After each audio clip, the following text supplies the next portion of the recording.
Welcome to the podcast, where today's episode, we're talking about censorship.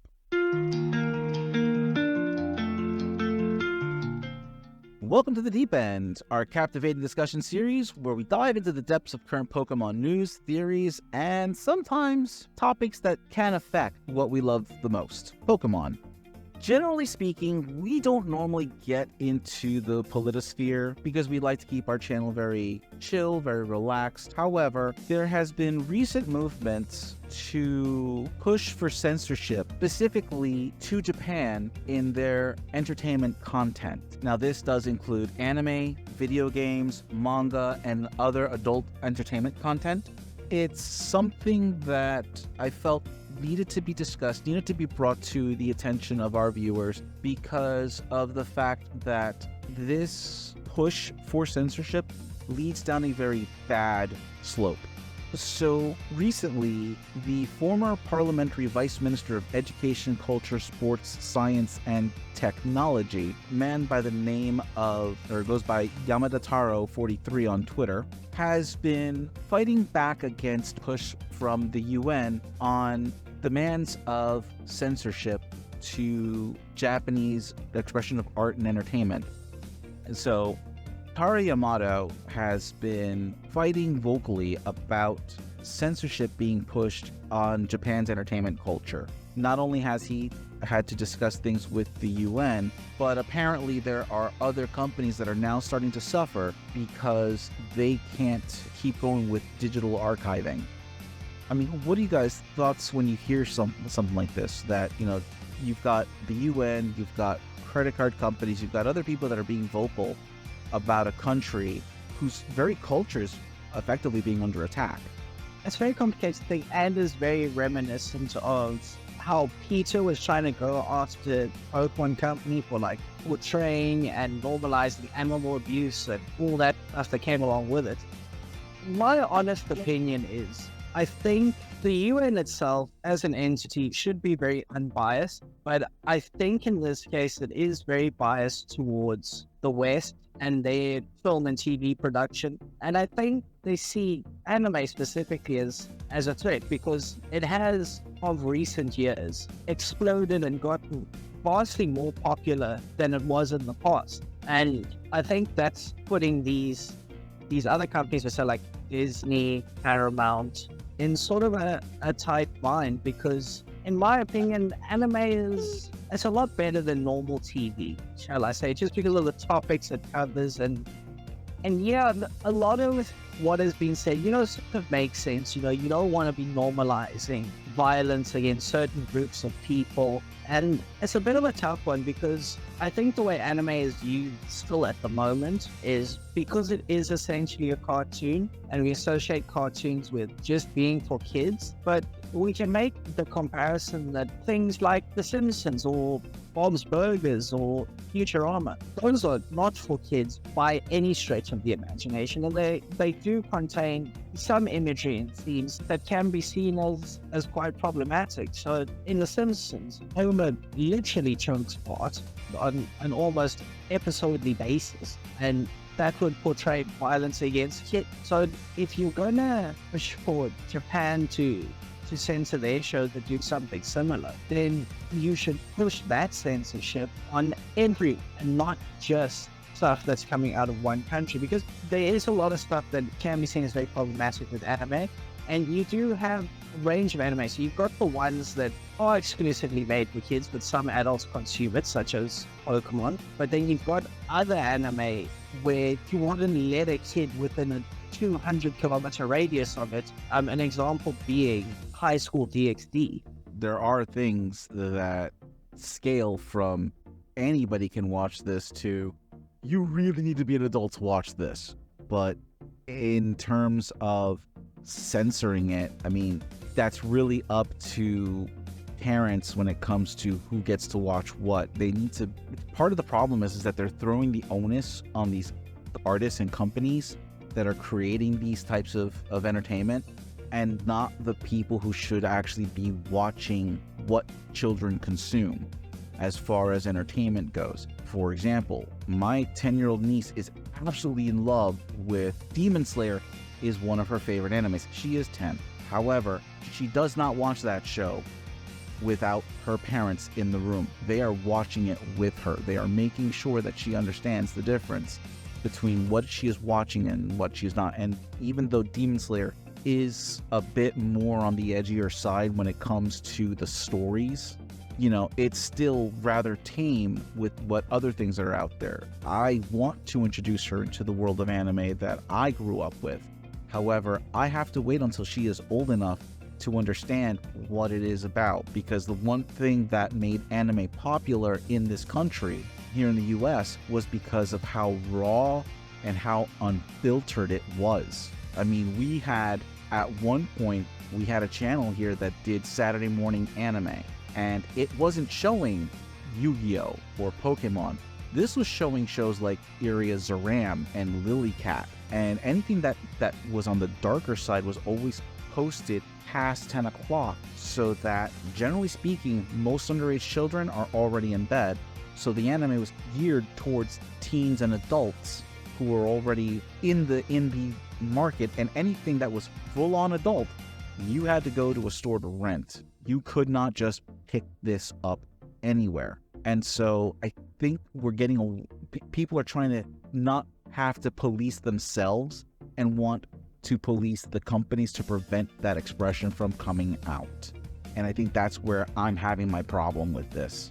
I've also had this kind of talk with like my other friends as well, because like it really does affects way more than just like anime and stuff. Like even video games. Like, so there's this 3DS game, Fire Emblem Awakening. There is a dialogue scene in there. The original Japanese dialogue for it was basically, there's this conversation between like the player character and one of the female characters in the game. This female character is trying to be able to talk to characters of to male characters. The main character itself, I don't know why they went this way though. I still find it kind of odd that they did it this way, but like he tries to help her by quote unquote adding a magic powder to her drink so that she would see people of the same gender as her as the opposite. Now I can see where there's a lot of controversy in that. So basically that happens. Yes, that happens in dialogue. She learns other stuff. I think that how that conversation goes later on though, like she becomes very comfortable with the player character anyways. And her ability to be able to talk to men regularly. When it came over to the English side, they changed that whole scene entirely. Like it's not even that anymore. They literally changed it to, I was like, oh, okay, we're just gonna put a blindfold over you so that like you don't see who you're talking to and whatnot. I do find that as more tame, probably a lot better for people that are playing the game, but they do also have the rating as T for teen as well. So it's like, okay, so it kind of goes back to like what you're saying. Like, I mean, if you're not controlling who's playing the game, like you're parenting, but you're not, you know, you let your, let's say, I don't know, maybe like your 9-year-old kid at the time playing this game that's rated for, you know, T for teens, and it's like, oh, you should probably be doing a lot better, you know, with your children, you know, or like watching over your children playing these kinds of things. I swear, I feel like I have like a lot more to say on this. That's why. So that's just the video game side. Like it's always the translations that they're always changing to make it more tame for like the country that's being like. It sucks. Like, I'd rather have like whatever the raw translations already were, and I can understand where like it could have been like a translation error, because I mean like we've had that like since like how, you know, since animes have always been like, or anything foreign in general coming over to here on the, you know, to the US, it's like, oh yeah, there's always going to be translation errors or like some misconceptions or something, just because like, you know, we don't know like 100% the language most of the time or whatever. But but other than that, like if we're talking about like anime in general too, like censorship, it's like, yeah, it's like have control over it. Don't be lazy about it. I mean, okay, yeah, you're gonna tell like artists and authors and whatnot to like not to do this. It's like, excuse me, I think if you're gonna be against that, just don't watch it in the first place. Don't read it in the first place. Like you have, it's like what you said earlier too, Drake. You have the choice to ignore that kind of thing. Like there's no point in like trying to like go to the source and just tell, hey, you should change your stuff, you know, kind of thing. It's like, it's just so dumb. Like it's Let them do what they want. I mean, you can be like the other places, like China or North What- Korea. what- Double. when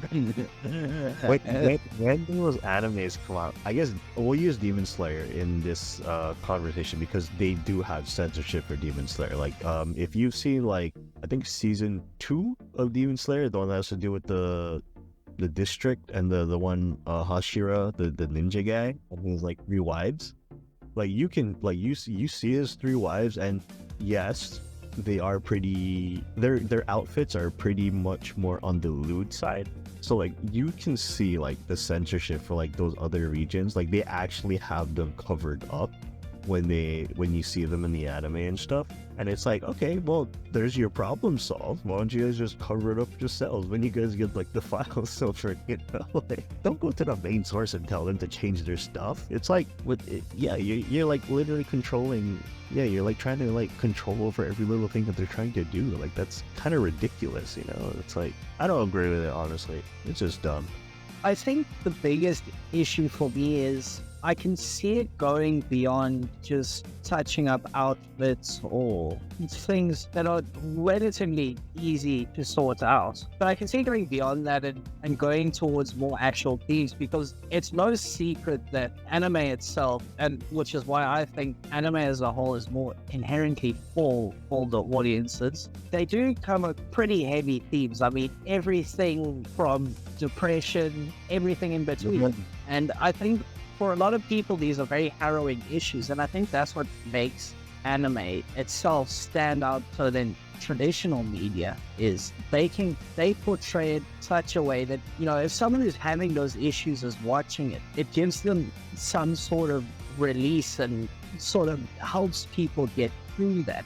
It's essentially a thing that they're growing with the character, and they can start seeing the light at the end of the tunnel for whatever issue they're facing. That might not necessarily be true, but that is how I view it. I mean, you look at Demon Slayer. The whole first season is about Tanjiro's loss, and, well, the whole series itself is about him trying to get his sister back as well. And I can't remember what episode it is, or if it was a movie. I can't remember. I watched it during one of those special screenings. When his sister talks for the first time since she was turned into a demon, that is like a pivotal moment, and it brought a tear to my eye. I can't lie. It was a very emotional moment. But then you've got other series other anime such as Naruto that initially covers what I would say is depression, because of all the hardships that Naruto has to go through, which is what fuels his desire to prove everyone wrong, become the leader of the village. The thing about censorship, though, it doesn't just apply to video games and everything. Like, there's all sorts of media that has to go through this. For example, there was a censored version of Back to the Future 2, a movie made back in, the 90s, I think it was? 80s. It was in the late 80s, early 90s. I can't remember because I was a kid at the time. I watched it in the theaters. It was great. But there was a version of the movie that was actually censored because it was being released to a specific country. I'm not entirely sure which. However, the copy that Netflix got was the censored version and not the original version. This caused a huge backlash because the scene in itself was very innocuous, but because it seemed that Netflix had altered that particular version, because nobody in the US knew that version even existed until Netflix got a hold of it, which again was supplied to them. They did not make this change, but this version caused such an issue that it put Netflix on target for a bit, and it begged to ask, if a company can censor a digital copy of something, what is to stop them from making alterations down the road? And this was something that we were kind of touching on the last episode, where, you know, you've got your digital copies of whatever it is, a video game, a song, a movie, a TV show. And for XYZ reason, we get to a point in society where something in that episode, that movie, that song becomes very unsavory. And companies will go ahead and change that scene, omit it, or that lyric, that line, whatever. They alter it in such a way that it becomes palatable again for certain demographics of people. I'm not calling anybody out because we have different demographics. That said, I still think it's wrong because you are now altering an artist's original intent of their expression at a very specific period of time when it was made. Referencing a movie called Airplane. It's a satirical view of the whole airport movie genre that was prevalent in the 70s. There is a lot of racist connotations in there. At the time when that movie was made, it was fine. Nobody had a problem with it. However, by today's metrics, that movie is so highly offensive, it would ban somebody back into the Stone Ages. But I think altering the film is wrong because, again, it is a sign of a period of time when that movie was created. It was an expression of the artist who created this film, and it is, again, a satirical view of certain of the world view at the time. You know, there was apparently a company called Manga Library Z. Now, they ran for 14 years. The guy who ran it is the manga creator of Love Hina, a very old, popular anime and manga series. As a matter of fact, growing up as a kid, a lot of people were telling me Love Hina is a great anime. I love Hina is a great anime because you could only get it bootleg. Anime was so rare to get in this country when I was a kid, was either you had to pay a crap ton of money to import it and hopefully it was dubbed correctly, or get a bootleg from a comic book store that was selling VHS tapes at $10 a pop if you were lucky. Like, that's how I got introduced to Dragon Ball GT. Not the crap that we got here that was edited and rehashed. The original way it was supposed to play out. Now, this creator is forced to close down his site because companies like Visa and MasterCard are preventing him from getting paid, which means not only can he not pay the people that he's employed, he was also giving money to the creators of these mangas that were allowing him to put their stuff on his site. His site was dedicated to showing the out-of-print mangas that you cannot physically get anymore. No one is printing this. So he created this manga library so that people can enjoy stuff that they cannot get their physical hands on. And as someone who loves a series of books that are no longer in print, this was an amazing thing to find out. Unfortunately, I found out when they said that they had to close their doors. And once again, this politician from Japan has been very vocal about credit card companies being able to force censorship because they don't agree with stuff that is on that platform. So instead of letting the platform succeed or fail on its own, which obviously it's succeeding because it's been running for 14 years, they have made it so that the platform has to fail because they can no longer be able to pay for anything. And this is the kind of thing that censorship will allow to happen. This is why I'm a very staunch defender against censorship. I may not agree with the content being shown because I have seen things that make me question the sanity of an artist. Even though I find certain materials very, very rough to look through, to watch, to read, whatever. The moment you start to silence artistic expression, where does the line stop? Who sets the line? What's going to keep that line from moving any further? And the answer is you can't. Once you draw the line, it will start to move. It always does. We have history to show how that line moves. Hell, physically, this country has shown how much that line moves because we practically took this country from the indigenous population. Well, I should say, people took this country from my indigenous population, but that line moved. And if a physical line can move, a metaphorical line can certainly move, and it will, which is why I think fighting the fight against censorship, even if it's to defend something as something unsavory that we on a personal level do not agree with, we still should defend against censorship, because if they come for that, they'll come for something you actually do find and enjoy that isn't as bad, but someone will find objectionable and want to censor that too. And because you've set the line, they can now move it. Yeah, I think if they're going to do this, they have to do it on the big dogs first. So like Disney. I'll tell you why I choose Disney. There's this little movie, not very well known. I don't think it's very popular.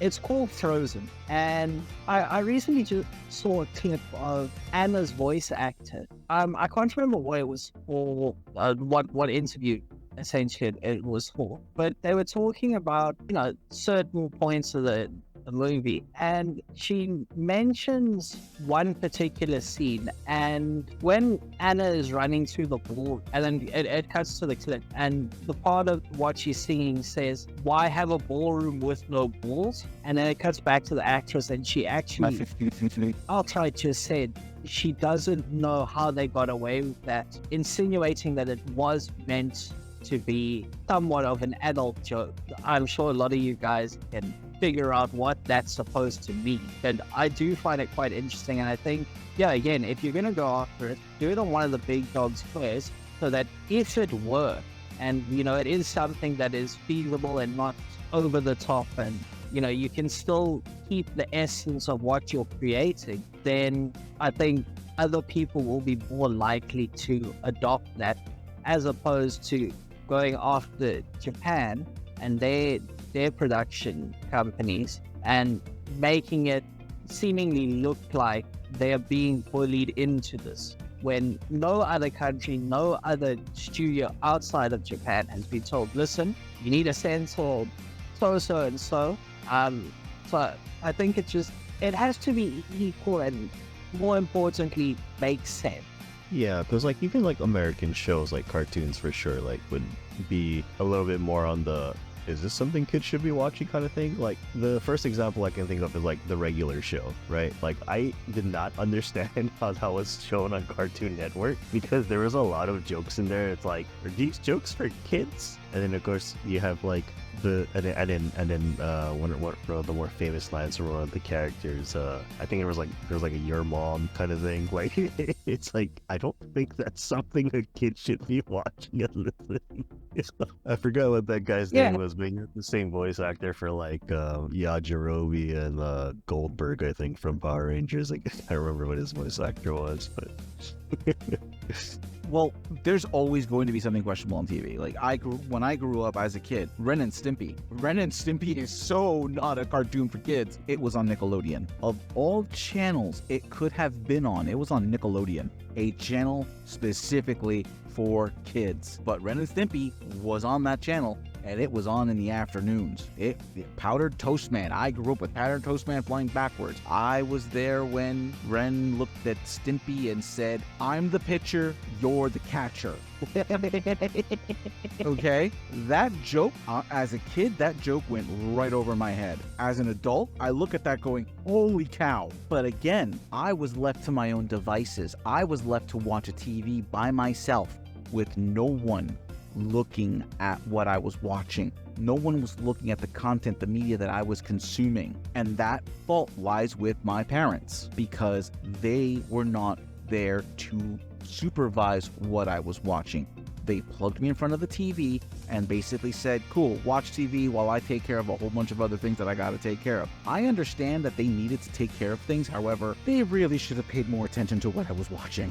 But again, this falls onto the whole concept of don't censor it, don't change anything. If you don't like it, do not buy it. And if you don't buy it and it fails, well, then it was not meant to succeed, and it will end up falling into obscurity. But if you censor it, if you change the original intent of it, you're changing a lot more than just a line, a scene, something. An example, the biggest problem right now that we're seeing as far as censoring or changing something from original intent are voice actors for, and I'm going to call them right the hell out, Crunchyroll, Funimation, Sony. They're all owned by Sony, all right? They have voice actors that are changing lines from officially translated scripts because they don't like what's being said. They're inserting their own spin on it. Now, I understand if you want to change something to make a little more sense in the grand scheme of things, but you should not insert pop culture references when there are none unless it's part of that anime. You should not insert your own ideology into the voiceover unless it's already part of the anime or the video game or whatever, because changing that little bit is going to change everything that the original artist had in mind when they created this piece. It is like smearing paint on a Mona Lisa. Nobody would smear paint on Mona Lisa. Nobody would put pants on David. So why are we allowing media, which is an art form of expression, to be censored the same way? We shouldn't. I do just want to touch on your point of voice actors changing lines to fit their own like ideologies or to make it more palatable in a specific country by throwing in references and stuff like that.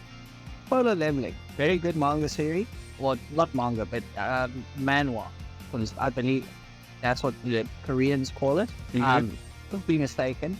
Anime, extremely good.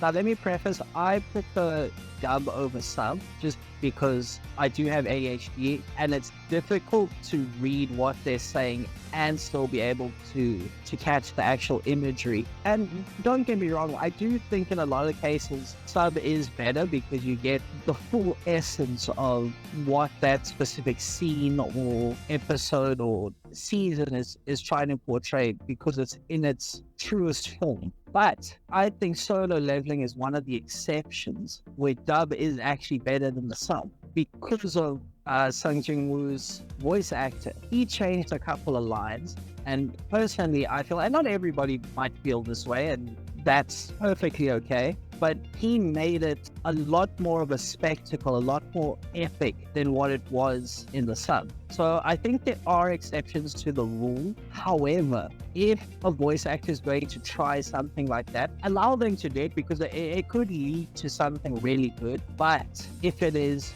not as good or better than the source material, obviously the translated stuff, then make the actor act out and say what is written down on the proper one-to-one translated. Like I said, I don't have a problem with someone changing the dialogue enough to make it not as clunky, or because there are things that don't translate one-to-one when you're translating it from Japanese to a different language. Case in point, the whole recent fiasco with the Pokemon leaks. A lot of people were using machine translations, mistranslating because they were trying to do a one-to-one. So obviously you can't always rely on that, and you do rely on somebody to fix the text. However, we're living in an age where anime companies are already translating the script into English by bilinguals, or whatever language by bilinguals, and there really shouldn't be a reason for them to go, for voice actors of the region to go off script. Again, I get that maybe they want to just change things up just a little bit to tighten things up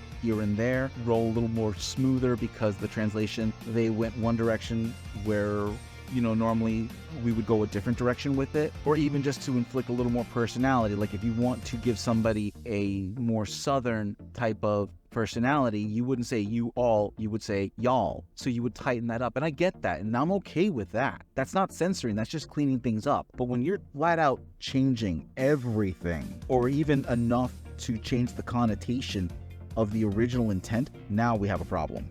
Yeah. That's for sure. Just to clarify, when I said the one-to-one translated script, I didn't mean like actual one-to-one. I mean, obviously translated and edited and, as true to the source as you can be, but still making it make sense. Outside of that, like I said, there's so many things that can go wrong the moment we start allowing for censorship to happen. And this is why I'm such a very staunch defender against it. Like, again, I have seen things that honestly I hope never sees the light of day. I hope that it dies in obscurity. But at the same time, I couldn't tell somebody they can't make this because I find it offensive. And that's really what it boils down to. It's me trying to impose my view, my rights against someone else. And as a U.S. citizen and a firm believer of our Constitution and how it works and all of that, I would be absolutely wrong for doing that. I should not, myself should not say to someone, I don't like you creating that. You need to change it.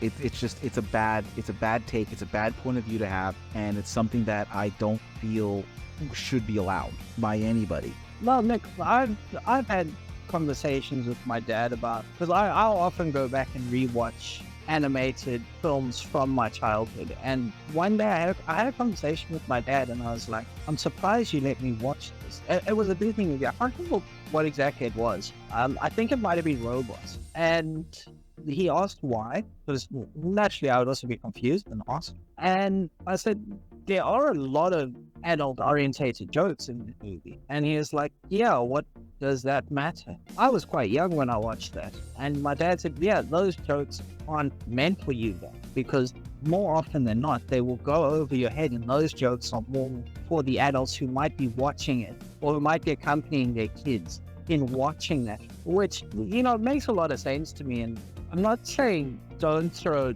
tidbits out there, but if it fits into the scheme of the movie and it's not outrageous, like it's a very subtle thing, I mean, do it. It's not a bad thing. Now, I'm not saying, oh, go full pedal to the metal with these jokes and make them as blatant as possible and be essentially Johnny Bravo-esque with them, but if they can have double meaning, then, I mean, it's whatever you interpret them to be. I feel like I'd probably go on a tirade because, like, I totally agree. Like, censorship is censorship, right? Like, if your country won't allow it, then fine. They're not going to allow it, right? Or they'll cover it up or something. But they shouldn't be enforcing their stuff on, like, the original source material or whatever. It's like, that's their stuff. What they do there is what they do there. If it makes it out there, it makes it out there. Honestly. Yeah, I think as long as you're not trying to be inherently offensive or prejudiced in sort of the most basic of ways, so like I'm talking about you negatively, things like movies like Tropic Thunder, that was all just one big joke, and it wasn't meant to be offensive or prejudiced, and a lot of people got that, and they could enjoy the movie for what it was. Then by all means carry on. Maybe don't carry on to the same extent that Tropic Thunder did, because it is a bit here and there. Yeah, I mean, I'm into a lot of different communities, and they've all been pretty good with the way it was written, because my background affords me a little cred in certain communities, and so surprisingly gets brought up quite a bit as a great movie, the great satire. There's people who basically say that Robert Downey Jr. is absolutely invited to the barbecue. If you know, you know. And even when Chadwick Boseman had passed away, I was really surprised with how many people in this group of individuals that I am more than happy to be a part of brought up, hey, what about getting our DJ to do this? And it received so well. I was afraid, like I was mind blown how well received that particular thing was. Now again, the sample size is small because we're all minorities, and you know, we love really good humor. This was one of those times where it was just like, yeah, no, we don't like this guy. But yeah, no, back to the main topic at hand. It's like, yeah, there's just a lot of things about censorship that just we really just absolutely have to just be leery of when it comes to it. And with that, brings our episode to a close. Let us know down below. Don't forget to share, like, subscribe. Let us know how we're doing. And as always, have a wonderful day. Bye.